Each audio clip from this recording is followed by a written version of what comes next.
जय श्री कृष्णा। राधे राधे। साल 2023 से 2025 तक शनिदेव जो आपके राशि के स्वामी हैं रहेंगे लग्न में यानी पहले घर में। तो बनेगा यहाँ पर सस नामक महापुरुष राजयोग जो पूरे 2.5 साल तक इस राजयोग का पूर्ण फल आपको मिलता रहेगा। देखिए, शनिदेव एक कर्म फलदाता हैं जो कर्मों के अनुसार फल देते हैं। अगर व्यक्ति बुरे कर्म करे तो आपको दंड भी देते हैं और अच्छे कर्म करे तो आशीर्वाद भी देते हैं। जैसा कि उनके बारे में कहा जाता है, अगर शनिदेव अपनी दृष्टि किसी पर डाल दें, अच्छी दृष्टि, तो क्या होता है ना, व्यक्ति को धरातल से उठाकर आसमान की ऊंचाइयों तक पहुंचा देते हैं। लेकिन अगर रुष्ट हो जाएं तो दंड भी देने में देर नहीं लगाते। तो देखिए, शनिदेव का राशि परिवर्तन हो रहा है आपके लग्न में 17 जनवरी को शाम 5:04 पर, और वो इस 31 जनवरी को अस्त भी होंगे, फिर उदय होंगे 6 मार्च को। इसके बाद 17 जून को वो वक्री हो जाएंगे। तो इन तमाम चीज़ों का प्रभाव भी जीवन पर उसी अनुसार पड़ेगा। लेकिन सस नामक महापुरुष राजयोग का फल इन सभी चीज़ों से परे होकर आपको बेहतर लाइफ देगा और कहीं ना कहीं मुश्किलों से भी बचाएगा। तो 17 जनवरी 2023 की शाम 5:04 पर आ रहे हैं आपके लग्न में, और पूरे 30 साल के बाद अपने दूसरे घर कुंभ राशि में आएंगे शनिदेव। पहला घर मकर राशि है और कुंभ राशि दूसरा घर है। तो सस नामक महापुरुष राजयोग का जो निर्माण होगा, इसके कारण आपकी लाइफ बदलने वाली है। तो इस राजयोग के कारण आप बहुत भाग्यशाली हो जाएंगे। तो उसमें से वैसे तो 5 राशियां के ऊपर भाग ये राजयोग चलेगा और उनमें से आप भी एक है, कुंभ राशि। देखिए, शनिदेव आपके लग्न भाव में आ रहे हैं और कुंभ वालों, आपके स्वभाव और भाग्य पर इसका सीधा असर पड़ने वाला है। जैसे कि अगर आप लंबे समय से कोई भी बीमारी से परेशान हैं तो इस वक्त आप इन 2.5 साल में पूरी तरह से स्वस्थ हो जाएंगे, एक बेहतरीन लाइफ जिएंगे। खासकर पार्टनर के साथ आपके रिश्ते बेहतर होंगे। जीवन के हर कदम पर आपको उनका पूरा सपोर्ट मिलेगा, और यहाँ तक कि पैतृक संपत्ति प्रॉपर्टी को लेकर अगर विवाद था वो भी निपट जाएगा। अगर आप साझेदारी में बिजनेस कर रहे हैं तो भी आपके लिए बहुत लाभकारी होगा। वैसे भी आप कोई भी कंपनी है आपकी आगे बढ़ेगी, आर्थिक लाभ होगा। नौकरी व्यापार में उन्नति भी होने के इसमें योग बनेंगे। तो शनिदेव का गोचर, जैसे कि हमने आपको पहले भी बताया कि 31 जनवरी की सुबह सुबह वो अस्त हो जाएंगे और 6 मार्च को अस्त अवस्था से बाहर होंगे, उदय होगा। 17 जून को रात्रि 10:48 से वो वक्री होंगे और 4 नवंबर 2023 की सुबह 8:26 पर एक बार फिर से मार्गी हो जाएंगे। तो इस गति का प्रभाव आप पर भी पड़ेगा। तो क्या पड़ेगा ये हम बताएंगे आपको आज विस्तार से। तो शनिदेव एक ऐसा ग्रह है जो व्यक्ति को सही गलत का फैसला लेना सिखाते हैं, और ख़ासकर जब ढैया चले, 7:30 चले, तो उनको ठोक बजाकर एकदम से सोना बना देते हैं, कुंदन बना देते हैं। सही गलत में फैसला करना सिखा देते हैं। यहाँ तक कि अपनों परायों में पहचान भी इसी वक्त व्यक्ति को होता है, वरना वो सारी लाइफ बस ये समझ लें कि परेशान ही रहे। तो आपके 12वें और लग्न के स्वामी होकर आपके लग्न में है, और शनिदेव की 7.5 का प्रथम चरण 17 जनवरी को समाप्त हो जाएगा और आपका दूसरा चरण यानी कि छाती पर, पेट पर 7.5 की शुरुआत होगी। तो शनिदेव के प्रभाव यहाँ पर होने से आप अपनी लाइफ को बेहतर दिशा में आगे बढ़ा पाएंगे, कर्मों को सही दिशा में कर पाएंगे, और यदि आप अपने कार्य क्षेत्र में खूब मेहनत करेंगे तो किसी भी फल की आस छोड़कर केवल अच्छे कार्य करें तो आपको सफलता मिलनी तय है। क्योंकि आप जितनी मेहनत करेंगे उसी अनुपात में आपको उन फलों की प्राप्ति भी होगी।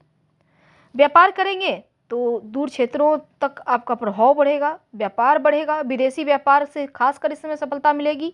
अगर आप नौकरी करते हैं तो भी आपका पद प्रतिष्ठा, प्रमोशन होने का योग बना हुआ है।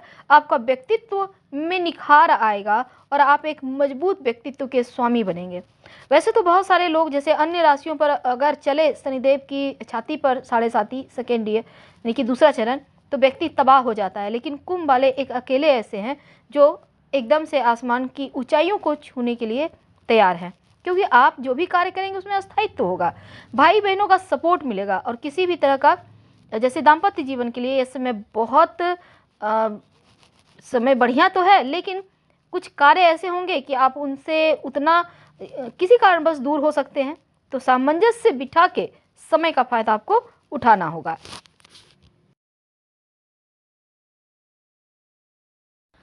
तो 2023 में साल के प्रथम महीने में अहंकार के कारण, कुछ मुद्दों के कारण हो सकता है छोटे मोटे विवाद किसी से हो जाए, क्योंकि कार्य क्षेत्र में आप अपने कार्य से संतुष्ट नहीं हैं और यहाँ पर थोड़ा टेंशन भी है। तो मेहनत के बाद भी अगर परिस्थिति आपके विपरीत जा रही है तो थोड़ा सा यहाँ पर आपको 17 जनवरी के पहले तक संभलना है।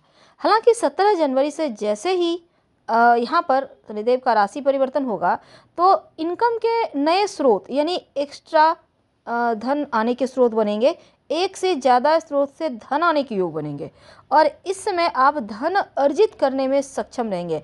अगर आपको आँखों से जुड़ी कोई समस्या थी तो उसमें भी राहत मिलेगी और वाणी में मधुरता भी ला रहे हैं शनिदेव, और इसी वाणी के बल पर आप बड़ी से बड़ी डील भी अपने फेवर में कर पाएंगे।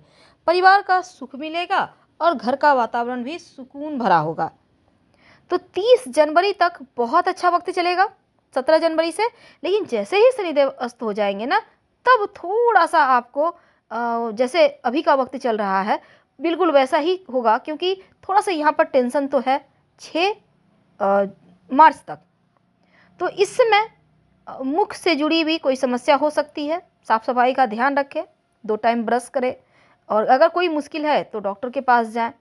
वैसे तो साढ़े साथी के दूसरा चरण यहाँ पर जब अस्त हो जाएंगे शनिदेव तब थोड़ा सा कष्ट देगा, लेकिन 6 मार्च के बाद जैसे ही वो फिर से अस्त अवस्था से बाहर निकलेंगे, उदय होगा, तो राहत मिलेगी, क्योंकि शनिदेव की दशम दृष्टि आपकी इच्छाओं के भाव एकादश भाव पे है। तो आर्थिक लाभ भी यहाँ मिल रहे हैं, आपके कुछ अधूरी इच्छाएं पूरी भी होंगे। तो इस समय लक्ष्य से भ्रमित मत होइएगा, क्योंकि भटकाव भी है तो सावधान भी रहना है। तो भटकाव से बचिए और इच्छा पूर्ति के लिए आप बड़ों की सलाह से आगे बढ़े, आपको लाभ होगा। दूसरी तरफ 17 जून से शनिदेव वक्री अवस्था में चले जाएंगे। जब वो वक्री हो जाएंगे तब थोड़ा सा यहाँ पर खासकर जो लोग पारिवारिक व्यापार से जुड़े हैं, हो सकता है अपनों का थोड़ा सा का भाजन बनना पड़े, थोड़े उनके क्रोध का शिकार होना पड़े, तो थोड़ा सा यहाँ पर ध्यान रखिएगा। हालांकि आपका जो मुनाफा है ना वो आप कमाएंगे, लेकिन उतना नहीं जितना आप अभी तक आपको प्राप्त हो रहा था।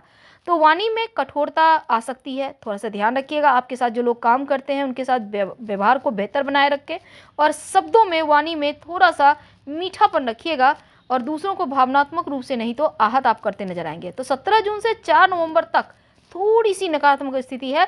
तो इस स्थिति को अगर आप बिल्कुल शांति से, सुकून से, धैर्य के साथ आगे पार कर लें तो यकीन मानिए नवंबर दिसंबर में आपका मुनाफा दुगुना चौगुना हो जाएगा।